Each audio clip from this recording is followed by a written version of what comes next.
The X-Zone radio and TV show is largely an opinion talk show. All opinions, comments, or statements of fact expressed by Rob McConnell's guests are strictly their own and are not to be construed as those of the X-Zone radio and TV show or in any manner endorsed by Rob McConnell, REL-MAR McConnell Media Company, Talkstar Radio Network, its affiliated stations, or employees.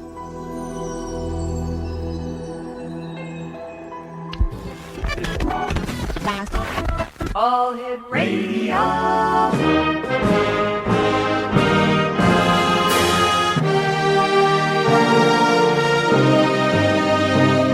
Welcome to the X Zone, a place where fact is fiction and fiction is reality.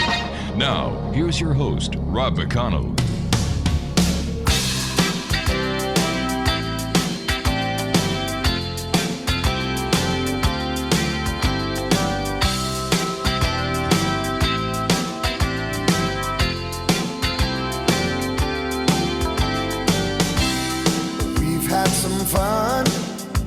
And welcome back to the X Zone, everyone. My name is Rob McConnell. We're coming to you from our studios in Hamilton, Ontario, Canada. Worldwide toll-free 1-800-610-7035. Email xzone@xzoneradiotv.com. On MSN Messenger, xzoneradiotv@hotmail.com. And our website, xzoneradiotv.com. Don't forget, X Zone Nation, that in less than a week, the Halloween edition of the X Chronicles newspaper will be making its worldwide debut. All right, so much for trying to make it sound like Halloween. And if you'd like to get your copy, all you have to do is just send an email to publisher@xchronicles-newspaper.com, or you can visit online to the many past issues that we have available for you at www.xchronicles-newspaper.com/newspaperstand.htm. My guest this hour, X Zone Nation, is Star Donovan. She is the author of The Young Vampire Adventures, a series of books for ages 8 and up. Now, Star was born in England and grew up in South Africa. She first wrote about Gappy, the young vampire, in a school essay when she was 11 years old. Star moved to the United States and settled in upstate New York in 1984. Her education includes a Master of Social Work from the University at Albany. Now, as an adult in the 1990s, she would tell Gappy stories to her 2 young daughters. Publication of the book series began in 2008 with approximately 2 numbers appearing each year. Star lives in New York State with her husband, 3 cats, and a woodchuck in the backyard. Now listen to this, X Zone Nation. Star never, and I mean never ever, kills spiders, and she loves bats. She still reads children's books and often wishes real life were as interesting as the world of make-believe. Her website is www.gappy.tv. That's GAPPY.TV. And joining me now is Star Donovan. And Star, welcome to the X Zone. Thank you very much. Thanks for having me. Tell me, Star, where did your interest in vampires and the paranormal come from? Well, when I was little, I used to love vampire stories, and I saw the Dracula movies and all the other vampire movies that were on, and including Stephen King's Salem's Lot. And I just had a thing for vampires. I don't know where it came from, but as you were saying in the introduction, I first wrote about Gappy when I was 11 for a school essay, and I had no idea what to write about, and I was stomping around the house and in a bad mood, and my mother was so sick of hearing me complaining that she said, "Oh, why don't you write a story about a little vampire whose fangs won't grow," or something like that, and called him Gappy the Unhappy. Gappy the Unhappy. Seeing as I was into vampires anyway, that seemed like a good idea, and so I wrote the essay, and that's how Gappy got started. Let me ask you this. Do you believe that vampires really do exist? Well, some of my fans on Facebook apparently believe that, so who am I to say whether they're wrong or right? But tell me, what do you believe? Well, I would like to believe that they're real, but logically, I guess I sort of have to admit that they might not be. So you've never woke up in the morning with 2 fang marks in your neck, well, unless it's from your husband, and you've never seen a person transpose into a bat. No, unfortunately I haven't, but I would love to be able to change into a bat and do flying and all the neat things that vampires can do. All right, please stand by, Star. You and I have to take our first commercial break for this hour. I know a couple of bats. Members of my family. Your mother-in-law, maybe? Oh, yeah. Yeah, it runs deep in the family, believe me. Exonation, Star Donovan is our special guest. Here's the website, www.gappy.tv. That's gappy.tv. And we're going to be talking about young vampire adventures this hour here in the X Zone. After all, this is a place where people dare to believe and dare to be heard. Monday through Friday from 10 p.m. Eastern until 2 a.m. Eastern on our first network. Network number 2 until 6 a.m. And then network number 3, 6 p.m. until 10 p.m. My name is Rob McConnell. This is the X Zone. www.xzoneradiotv.com. And for our podcasts, they're always free at www.xzonepodcast.com. Donovan, Star, and I come back to talk about vampires this hour here in the X Zone. Someone else, but neither one took the bait.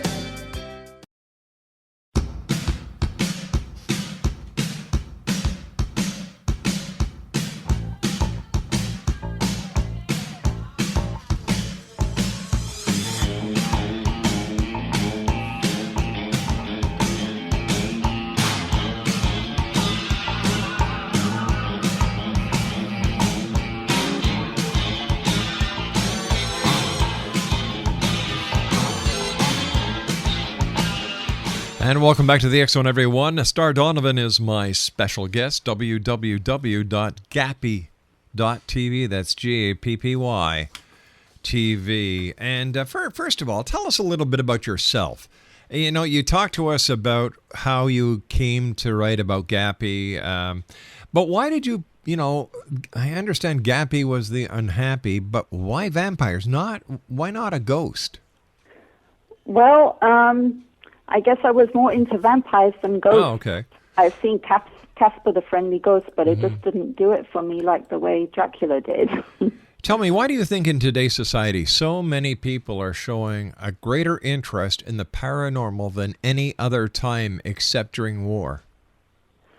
Well, I wouldn't know about the wartime because that seems an odd mix for paranormal and war activity, but I don't know. I think it's because it's mystical and people like to think that there's some sort of fantasy creatures out there and they know they're not real, but it would probably be interesting if they were. And there's all the vampire movies and everything and the books that feed into it. And you've got the witches and the seances and all the other things that go with the occult. So I think it just makes life interesting for people if they have something like that they can be interested in. Now, why the association between the paranormal and wars? We know this for a fact, that during wars, people want to they want to stay in touch with dearly departed. It was during a world war that the Ouija board was invented. Mysticism picks up during the wartime because people want closure that they can't get because their dearly departed has died out overseas and is buried in a grave somewhere else, and 9 times out of 10 they never get to visit the grave. So I guess people are looking for closure. Now, there's 6 books about Gappy. What are they called and what are they about? Well, they're about a little boy. He's 9 years old in the first book. He gets older as the books progress, and he's a pretty serious boy. He's not that good at school, but he doesn't get into trouble, and he's a sort of a loner. He has one best friend, Prudence Pottage, who's got red hair and freckles and is very feisty and sometimes gets irritated with him because he doesn't stand up against the bully at school. And one day his parents told him the shocking news that he's turning into a vampire like them. Now, he didn't even know that his parents were vampires, and he was just a normal kid up to this point until the day he fainted in art school, in art class, and had to go to the hospital, and they found out he was anemic. And that night, his parents have the big talk with him, which all vampire kids have to go through when they're about 9 years old and they start changing. And he's inherited the vampire gene and is turning into a vampire like his parents. And he's sworn to secrecy. He can't tell anyone. He thinks his parents are absolutely crazy, but he sort of has to believe when they give him some more proof. And so he's dying to be able to tell people at school about it, and he has this big burden of the secret on him, and he doesn't know why people can't see that he's different at school, because he's a completely different person now than he thought he was. But he manages to keep his mouth shut and keep it a secret until the time he runs into a bully in the first book, which is The Surprise for Gappy, and he finds himself using a vampire power that he didn't know he even had yet. And he's not supposed to use his powers in public because he'll get in trouble with the vampire council. They're very strict about that sort of thing. You can imagine vampires don't want to be discovered living amongst regular humans. Sure. They'd be put in labs and stuck with needles and things like that. Book 2 is called Gappy Disappears, and that's when he begins losing his reflection at school one day in the mirror, and that could get very difficult to deal with if somebody noticed. And he runs across a pair of thieves, and he's able to use a new skill that he's developing to do with his disappearing reflection to save the day. And he also manages to maybe turn around the character of the bully that's always pestering him at school in the process. Book 3 is Gappy's Kidnapped. That's my favorite book. He gets to go to vampire summer camp, and learn how to do all the magic things that vampires get to develop as they grow older. And he uses one of his powers to help him escape when some people kidnap him in the middle of the night. Ooh. Yeah. Book 4 is Gappy and the Thieves, and that takes place at Oakwood Cemetery in Troy, New York, where Uncle Sam is buried. And I use the opportunity to just give the kids a little bit of information about Uncle Sam and what he did during the War of 1812. And he finds some skullduggery going on in the graveyard. There's people walking around with flashlights in the middle of the night, and the kids go down a secret tunnel underneath their house that leads to the graveyard, and they try and find out what's going on. But all this time, Gappy is coming across situations where he sort of has to use his vampire powers, but he can't let his friends see. So it's all about how he gets around that sort of thing. And of course, he gets captured and he escapes, because he pretty much gets captured in every book. Wow. And of course, he can just turn himself into a bat and fly away. Yeah, I know. Well, he's not that experienced yet. He can't do that until the book 6, where he starts learning how to change into things when he goes back to summer camp. Gappy's Great Escape is book 5, and that's when he goes to Wales in the UK, where his great-great-grandfather came from, and he comes across some dubious characters who are up to something in a slate mine underground, and he and his friends and his cousins go underground, and of course they get captured and have to escape. He uses one of his powers that he's just been developing for that. And Gappy and the Witch's Curse is when he goes to Salem, Massachusetts, and solves an ancient problem that's been bothering the vampire community for 100 years, and only he is able to find the answer. But in the process, he almost dies. There's an evil vampire who's got it in for him, and it's a battle between good and evil, which is the central theme that runs through most of the books. You know, I must tell you, I'm very intrigued that you say that vampires can be good role models for kids. Now, people usually don't think of vampires in that way. Certainly not suitable for younger children and preteens. How do you explain that? You know, hey, listen, vampires are good role models for kids. Well, they can be good role models if they're like Gappy, because Gappy's just a nice kid. He's perfectly normal. He just has this big secret that he has to live with, and he's got some magic to him as well. And he's a good role model to the 8 to 12-year-olds who read the books because he's adventurous, he's loyal to his friends, he's respectful to adults, he works hard to solve problems, he doesn't give up. He's a reluctant hero sometimes, but Prue manages to talk him into doing the right thing in the end. And he's a bit mischievous, and he takes risks, and he gets into danger, but he struggles through and doesn't let things get him down. And he's also has to deal with being totally different in the world. There's a lot of children who feel like they don't fit in. And one of the 4th grade teachers that of a school that I went to talk to the kids about the books, she was very taken by the fact that Gappy was dealing with being different, and some of her kids in the class could really relate to that. So in that way, my vampire can be a good role model to the children that read about him. Mostly it's blood and guts, and that's for the older people, but for my books, they're completely age-appropriate, and I think parents and even my priests approves of Gappy, and he's a Catholic, and they're not supposed to believe in vampires. Well, I don't think that your priest actually does believe in vampires, but what he does is he enjoys the reading of the book. Which brings me to my next question. Do you think the market is oversaturated with vampire books these days, especially with the Twilight series and the Vampire series currently running on TV? Well, I would say that it is saturated, but it is saturated for the older age groups. There's not really any vampire books or at least series out there that are targeted for the age 8 to 12 age group. But the market is saturated, but you could also say, well, the market's saturated for romance novel and sci-fi and crime fiction, and nobody says, oh, well, don't you think the market's saturated with romance novels? If you're a romance lover or a sci-fi lover, you're glad that the market's oversaturated, because then you'll never run out of books to read, the things that interest you. So tell me, what do you think about the Twilight series, and what makes your books different? Well, what makes my books different is because they're for a different age group. Yeah. The Twilight, I think, are for teenagers, but I honestly haven't seen any of the Twilight movies or read any of the Twilight books because I don't want to get any ideas that aren't my own.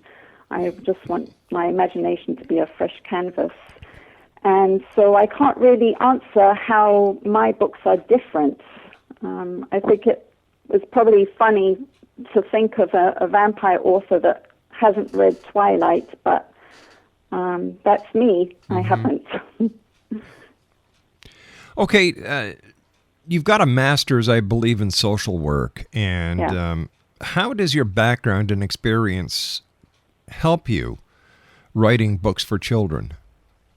Well, I was doing an internship in middle school when I was taking my degree, and I would sit in on some of the classrooms and observe the children's behavior, and there are a lot of children with emotional and mental issues, and I had occasion to sit on some of the special ed reading classes, and I saw children that had issues of one kind or another and behavior problems and had never really picked up a book before and had difficulty reading because they were backward.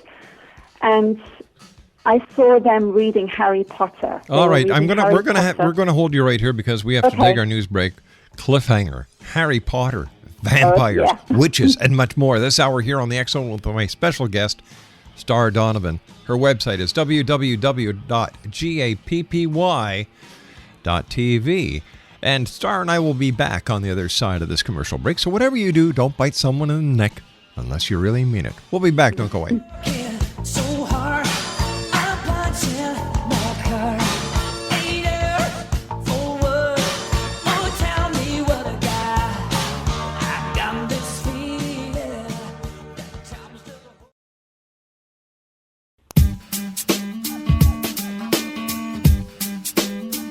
You're listening to the X Zone Radio Show, live and around the world on the Talkstar Radio Network, X Zone Broadcast Network, UK High Definition Radio, Euro High Definition Radio, and Star Cable. Our toll-free telephone number worldwide is 1-800-610-7035. Our email address, xzone@xzoneradiotv.com. On MSN Messenger, xzoneradiotv@hotmail.com, and our website, www.xzoneradiotv.com. I believe it's meant to be, darling. I watch you wait.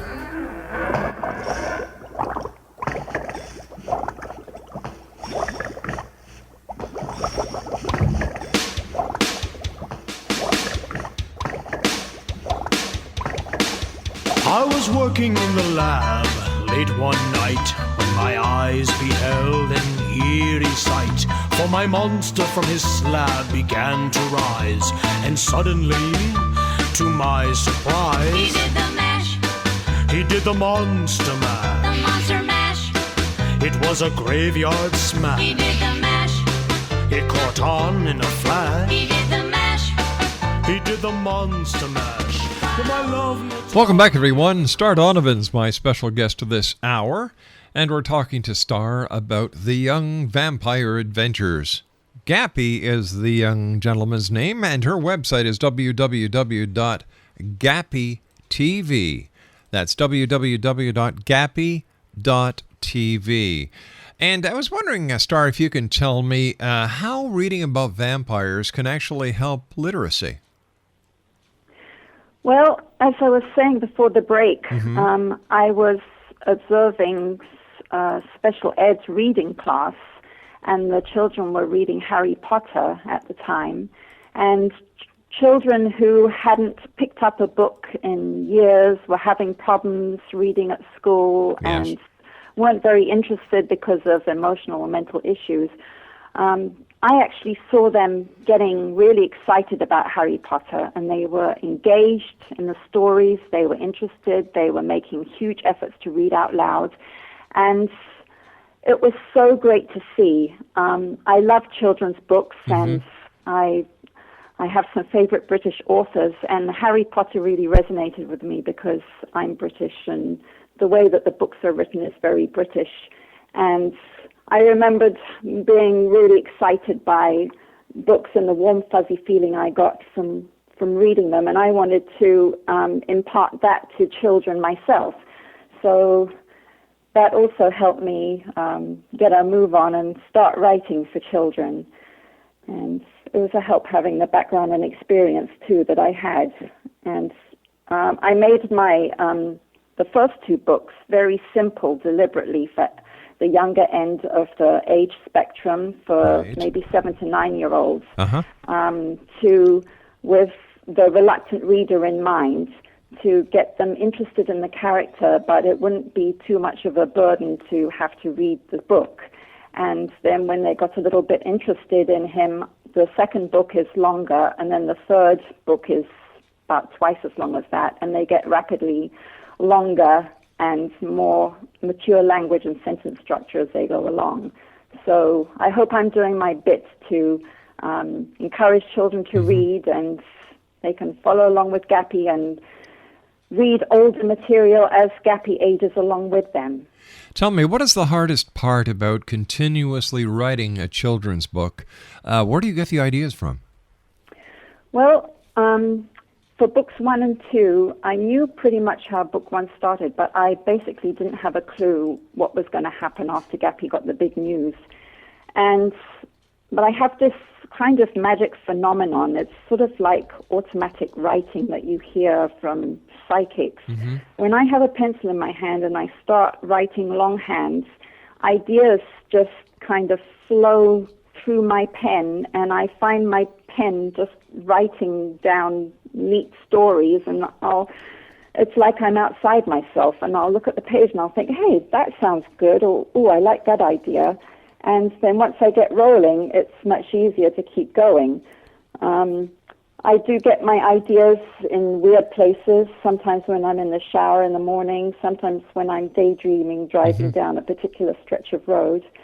And also from, like, I was driving along one day past the graveyard by my house, and that's how I suddenly thought of the idea that Guppy could have an adventure in the graveyard.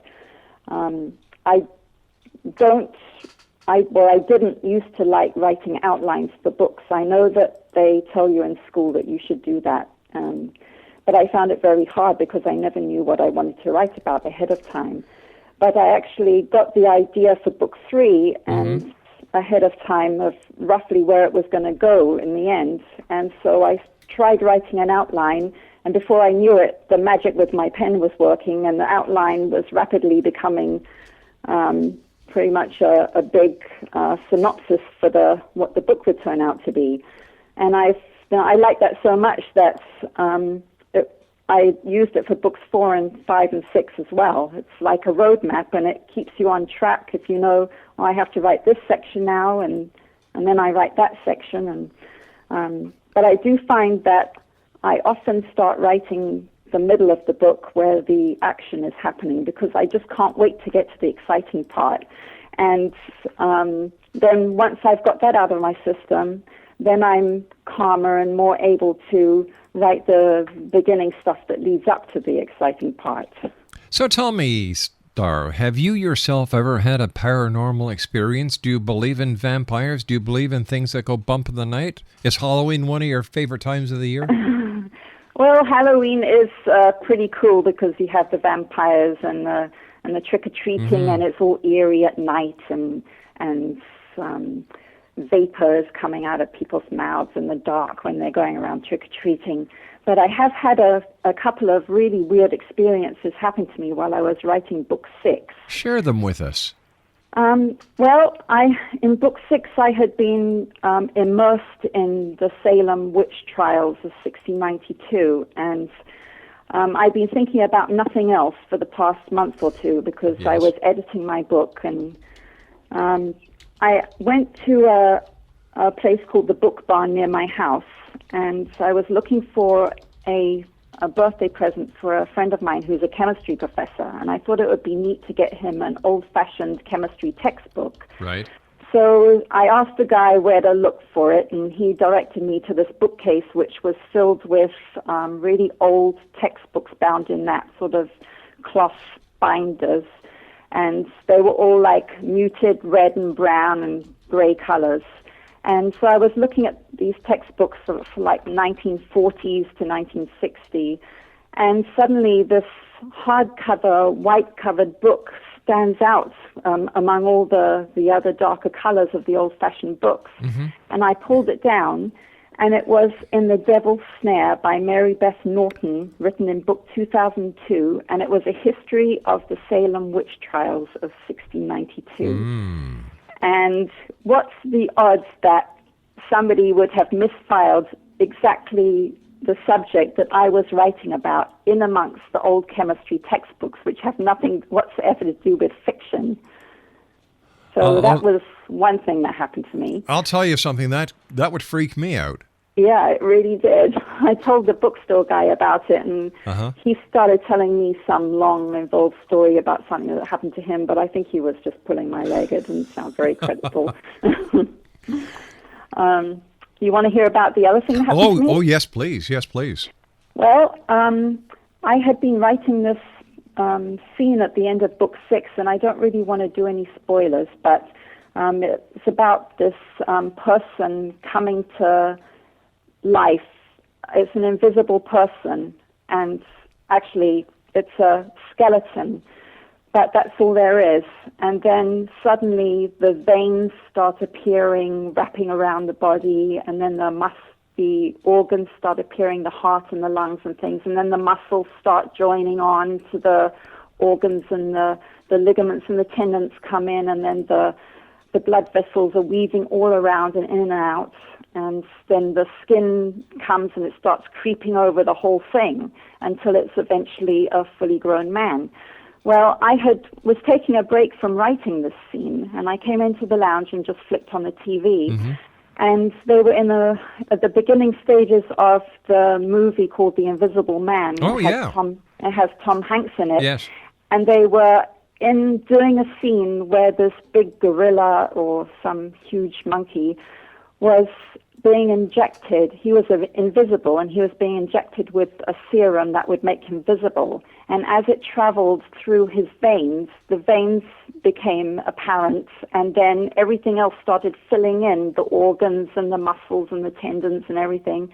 And it was exactly what I had just been writing about. That is unreal. It was really creepy. I went and told my mother, and she's like, "Oh, I don't want to hear any more. This book is like creeping me out." Star, tell me what children are telling you about your books. Well, the children that read my books absolutely love the characters. They can really relate to them because they're normal children who face bullies and get into trouble with their parents, but they're also very honest and good-hearted, and they're fiercely loyal to each other. And the kids basically tell me that they get the same warm, fuzzy feeling that I got when I was reading my children's books when I was younger. And that's a really nice thing to hear. And the children that read my book in the fourth grade classroom that I went and talked to, they had read the first book, and I went there and talked to them about my other books and read a chapter or two of the second book. And they were all so excited to know that there was other books that they could read about the character that they'd been interested in. And they just loved his adventures and the danger he gets into. And I think children find it very satisfying when there's a hero, however unlikely he might be, who struggles against the odds and triumphs in the end, and the evil people get what the heck is thrown that? out. Yeah. So tell me here, when you're writing your book and you read it to the children, or the children actually come and see you, or you go to the school and read them, what do the teachers say? What do the adults say that interact with children after reading your book? Well, I have had some teachers tell me that they really saw an improvement in their children's interest level in reading because they were introduced to my characters and they read them in class, so it wasn't very hard it wasn't a burden on them to have to read the whole book by themselves and not interact with anyone while they were doing it. And they really liked it, and they've invited me back again. So I guess they were really happy with the effect that I had upon their children. Exonation, our special guest this hour is Star Donovan, and we're talking about vampires. And Star Donovan has a series of books featuring this little vampire by the name of Gappy. Now, if you'd like more information on Star, her website is www.gappy.net. That's www.gappy. I'm sorry, it's gappy.tv, not net. Gappy.tv. You've got 6 books out now. Are you still writing? Is Gappy going to turn into a teenager? Yes, he is. I've actually just started book 7, which is actually book 1 of the teen vampire adventures. And Gappy is 13 now, and he's going to be having a lot more dangerous adventures, and he's also going to have some romance in there too, maybe with some characters from past books that I'll leave it up to the readers to find that out. But he is going to be having some romance, and I think teenagers like to have a bit of that sort of thing. Do you ever suffer from writer's block? And if so, how do you get around it? Well, I suffer from the anticipation of writing and thinking that I'm not going to know what to write about. Oh. But then when I make myself write, the magic thing happens with my pen, and also it's translated itself to the keyboard as well, which is very handy. I do get inspired to write in bright sunlight, so I guess I'm not really related to vampire. But oftentimes when I'm driving home on a sunny day, I go past a big park by my house, and they've got a big parking lot that faces a lake and some tennis courts, and I'll often pull into the parking lot and write longhand in my car until it's too dark to see anymore. And that's one of my favorite places to write. In a dark car? Yeah. The other favorite places are Starbucks and Panera and little coffee shops, and just something about the atmosphere and the ambience. If I can't get the sunlight, the smell of coffee seems to do the same thing. You've got to love those coffee shops and what they can do for you. All right, 6 books published, 1 on the way. We know that Gappy's going to find love in all the right places. What's going to happen with Gappy's parents? Are they going to be involved in Gappy's future as well? Well, I think his parents will always be involved, because at the end of each book they have to deal with the fact that their kid has got into trouble yet again. Oh, no.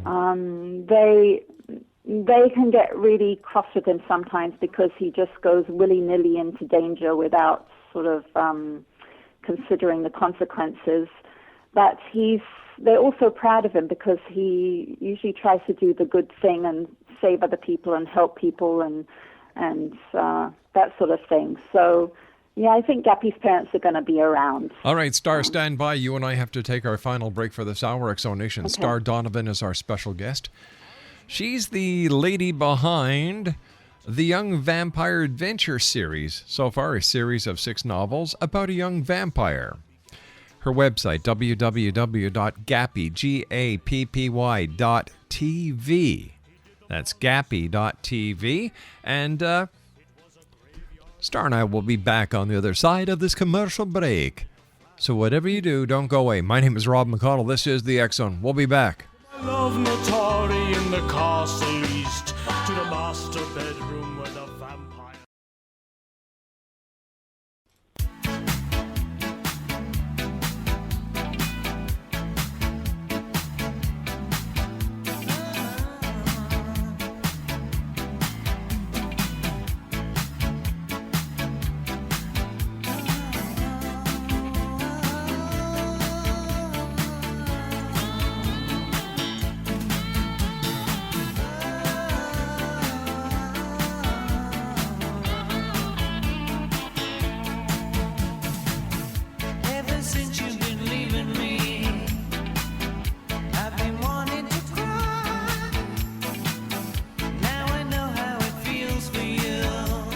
Exonation. Star Donovan is my special guest this hour. Her website is www.gappy.tv. She is the author of a group of books centered around this young vampire who constantly gets himself into trouble. Mind you, he always gets out of trouble, and she is working on book number 7 right now. Her website, once again, is www.gappy.tv. Tell me, Gappy just doesn't exist in your books, does he? Tell me where else he exists. Well, he has a YouTube channel where you can see illustrations from his books set to his really cool theme music. You can also see a very pretty young lady by the name of Bryony Allen who narrates book 1, the whole of book 1 you can see on YouTube. He's also on Facebook. He has close to 6,000 Facebook fans who he talks to in real time and advises them on different things and answers questions and just chats about school and things like that. That's at facebook.com/Gappy the Vampire. He is also coming out one day soon with a Gappy song. I'm currently looking for a... Whoops, we don't know what happened there, but apparently we just lost our guest. And Craig, can you oh, it's too late. All right, our guest of this hour, Exonation, has been Star Donovan. www.gappy.tv. That's www.gappy.tv. Vampires. Here's the question for you, Exonation. Do you believe or are you a skeptic? Do you really think that vampires do exist? send me an email, xzone@xzoneradiotv.com. That's xzone@xzoneradiotv.com. Once again, we don't know what happened. Our line dropped with Star. I hope she's all right. I hope nobody kind of slapped the phone out of her hand and gave her a big bite on the neck. But you never know, because this is the X Zone. Let's see, tonight is the final debate between President Bush and Governor Romney. This should be Romney? Did I say Romney? Oh, that was my old baseball coach. Romney. And it's going to be a very interesting hour, X Zone Nation. So we've asked the psychics that have appeared on the X Zone to give us their predictions. Now, what has happened that has really, really amazed me is that none of the psychics think the same way. 50% say President Obama, 50% say Mitt Romney. It's going to be interesting to see who's winning or who wins, and we're going to have the psychics joining us a couple of days after the election to explain what they did right or what they did wrong. I'll be back on the other side of this commercial break with the news at 6.5 minutes past the hour as the X Zone continues with yours truly, Rob McConnell, from our studios in Hamilton, Ontario, Canada. If you'd like to send an email, that email address is xzone@xzoneradiotv.com.